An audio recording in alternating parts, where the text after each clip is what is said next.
नमस्कार, आप देख रहे हैं मनी 9 और मैं हूं आपके साथ विशाल शर्मा। बर्नस्टीन जो एक ग्लोबल ब्रोकरेज हाउस फर्म है, रिसर्च टीम है जो देश और दुनिया की सरकारों पर और उनकी पॉलिसीज पर राय रखती है, उसने जो है आज प्रधानमंत्री नरेंद्र मोदी को एक ओपन लेटर लिखा है।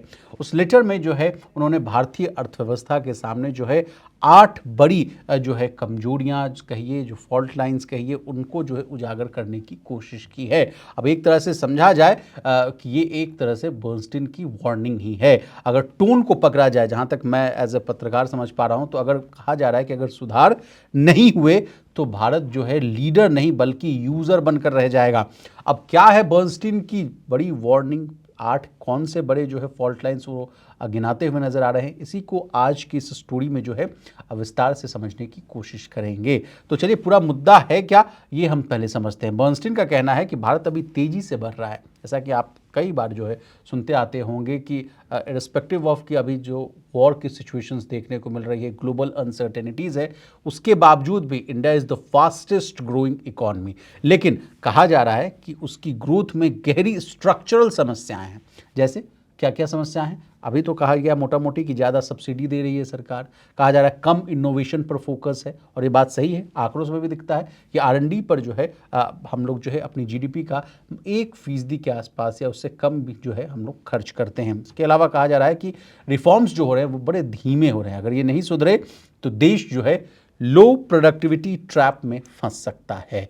तो ये बात है, जो पूरी मुद्दा था उसका जो है हमने आपको सार बताया है। अब चलिए, 8 बड़ी जो समस्याएं बताई गई हैं उनको बहुत ही आसान भाषा में डिकोड करने की कोशिश करते हैं। पहली समस्या बता रहे हैं, पहली समस्या ये बता रहे हैं कि AI में भारत पीछे रह सकता है। कहा जा रहा है कि भारत बहुत सारा डेटा सेंटर तो बना रहा है लेकिन खुद AI इनोवेशन में पीछे है। खतरा क्या है? हम टेक्नोलॉजी तो यूज़ कर रहे हैं, करेंगे भी, लेकिन बनाएंगे नहीं, ये मामला जो है सामने आता हुआ दिख रहा है। आप कई बार सुनते होंगे कि कई देश के बड़े बड़े जो इंडस्ट्रियलिस्ट हैं, बिजनेस टाइकून हैं, वो बड़े एक्सपेंशन मोड में हैं, डाटा सेंटर्स बना रहे हैं, देश के तमाम राज्यों में जो है डेटा सेंटर्स बना रहे हैं। लेकिन दिक्कत क्या है कि खुद जो है हम लोग AI इनोवेशन में पीछे हैं।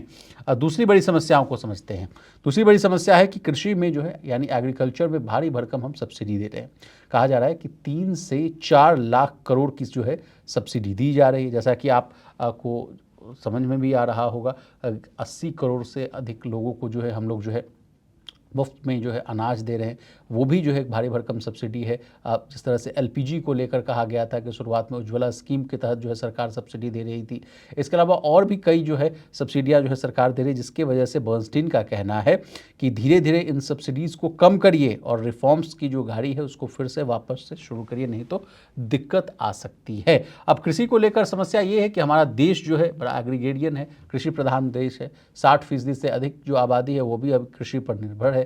उसका जो है 17% से 20% के आसपास का GDP में यील्ड है, यानी उतना GDP में योगदान दिया जाता है एग्रीकल्चर से। तो सरकार जो है यहाँ पर प्रोत्साहन देने की बात भी कहती है, लेकिन उसको कैसे बैलेंस करेगी ये देखना और समझना बहुत ज़रूरी होगा। अब आइए तीसरी बड़ी समस्याओं को समझते हैं।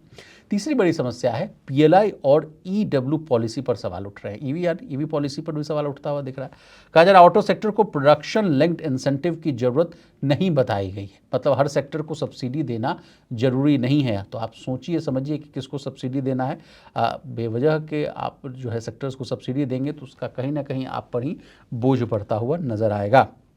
अगली समस्या है मैन्युफैक्चरिंग को लेकर। बर्नस्टीन की रिपोर्ट में कहा गया कि मैन्युफैक्चरिंग कमज़ोर है। भारत जो है ग्लोबल सप्लाई चेन में देर से आया है और सप्लाई चेन जो है वो मजबूत नहीं है। चीन जैसा इकोसिस्टम अभी भी जो है नहीं बन पाया है। अब इस बात को जो है आंकड़ों से समझते हैं। देखिए, अभी हाल फिलहाल में जो है 20 अप्रैल की खबर थी, जिसमें कहा गया कि मार्च में जो है कोर सेक्टर में 0.4% की गिरावट थी। कच्चे तेल, नेचुरल गैस का संकट जो है वो भारी पड़ता हुआ नजर आ रहा था। अब आपको तो पता ही है कि कोर सेक्टर में कुल 8 जो है उद्योग शामिल होते हैं। इसमें कोयला, कच्चा तेल, प्राकृतिक गैस, रिफाइनरी प्रोडक्ट्स, उर्वरक, स्टील, सीमेंट और बिजली शामिल होते हैं। और यही सेक्टर जो है देश के इंडस्ट्रियल प्रोडक्शन की रीढ़ मानी जाती है।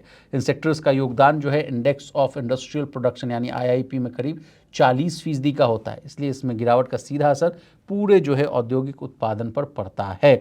अब मार्च 2026 में देश के जो है 8 प्रमुख कोर सेक्टर्स का जो उत्पादन है यानी जो प्रोडक्शन है, सालाना आधार पर 0.4% घट गया था। तो जो ये फैक्टर जो बता रहे हैं कि मैन्युफैक्चरिंग कमज़ोर है, उसको मैंने आंकड़ों से भी आपके सामने जो है समझाने की कोशिश की थी।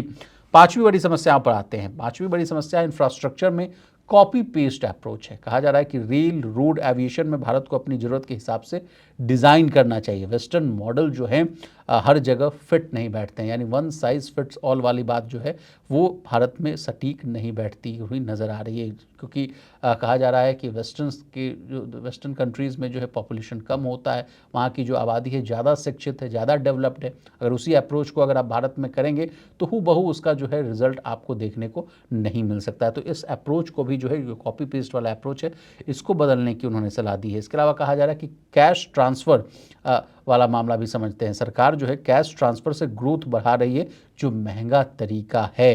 ज़्यादा फोकस जो है इंफ्रास्ट्रक्चर यानी केपेक्स पर होना चाहिए। हालांकि इस बार के बजट को जब मैं कवर कर रहा था तो सरकार का जो फोकस है वो केपेक्स पर भी अच्छा खासा हम लोगों ने बढ़ोतरी भी देखा था। पिछले बजट से इस बजट की अगर तुलना करेंगे तो केपेक्स में बढ़ोतरी की गई थी। लेकिन इनका बर्नस्टीन का कहना है कि सरकार जो कैश ट्रांसफ़र दे रही है उससे ग्रोथ का इंजन चल रहा है। ऐसा करना नहीं चाहिए, क्योंकि ये महंगा सौदा है, खुद जो है आपको पर भी जो है भारी पड़ता हुआ नजर आएगा। और तमाम स्टेट्स में भी, केंद्र सरकार की बात नहीं, तमाम राज्यों में भी आप देखिएगा, चाहे वो फ्रीबीज़ का मामला हो या तमाम राज्य जो हैं कई सारे जो है लोक लुभावन जो वायदे जो है वो करते हैं, जिसका जो है कहीं ना कहीं असर जो है उनकी ही स्टेट की जो है जीडीपी पर पड़ता है, उनके जो है राजकोषीय घाटा उसमें जो है उसमें दिखता है। और अगर केंद्र सरकार की बात की जाए तो वहाँ तो उनका जो है फिस्कल जो है प्रूडेंस उनको तो देखना पड़ता ही है। तो चलिए अब सातवें बड़ी चिंताओं पर बात कर लेते हैं। सातवीं बड़ी बात ये कह रहे हैं कि R&D और इनोवेशन में कमी है। कहा जा रहा है कि देश एम्बिशियस तो है, लेकिन रिसर्च पर जो है खर्च कम कर रहा है। लॉन्ग टर्म ग्रोथ के लिए सबसे बड़ा रिस्क है।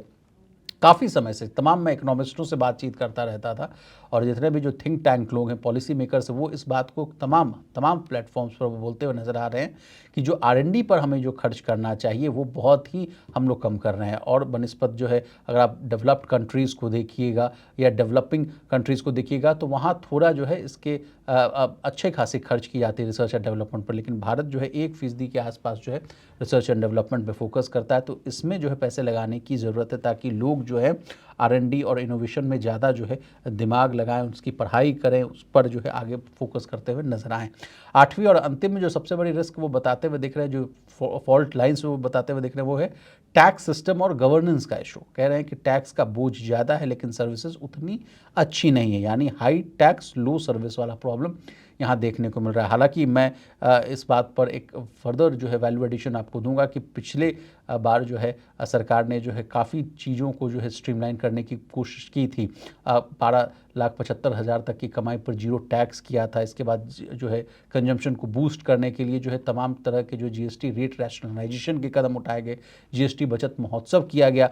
तो बर्नस्टीन का कहना है कि टैक्स अभी भी जो है ज़्यादा है, उसको और कम करने की ज़रूरत है, और सर्विसेज के फ्रंट पर जो है चीज़ों को और दुरुस्त करने की कोशिश करनी चाहिए। तो बर्नस्टीन के ये जो मुख्य जो है संदेश, यानी जिसको हम पूरी कहानी को जो अगर हम समराइज़ करें तो इनका कहना है कि सिर्फ सब्सिडीज़ और धीरे धीरे रिफॉर्म्स से काम नहीं चलेगा, बोल्ड रिफॉर्म्स लेने की ज़रूरत है। इनोवेशन और प्रोडक्टिविटी पर आपको जो है ध्यान देना होगा, और अधिक ध्यान देना होगा, नहीं तो इंडिया जो है ग्लोबल लीडर बनने का मौका खो सकती है। और जैसा कि आपको पता है कि 2047 तक हम लोग जो है और अच्छी तेज़ी से बढ़ते हुए नज़र आने की बात कहते हुए नज़र आते हैं। कहा जाता है कि 5 ट्रिलियन और उससे अधिक ट्रिलियन डॉलर की इकॉनमी जो है हम लोग बनने की ओर अग्रसर है। तो इन सब मोर्चों पर झटका लग सकता है। तो ये रहा बर्नस्टीन पर हमारा ताज़ा तरीन रिपोर्ट, डिटेल रिपोर्ट। आपको हमारी ये रिपोर्ट कैसे लगी कमेंट करके ज़रूर बताइएगा। इसी तरह देश, दुनिया और बिज़नेस जगत से जुड़ी तमाम ताज़ा तरीन खबरों को देखने के लिए बने रहिए हमारे साथ, और बने रहिए मनी9 के साथ।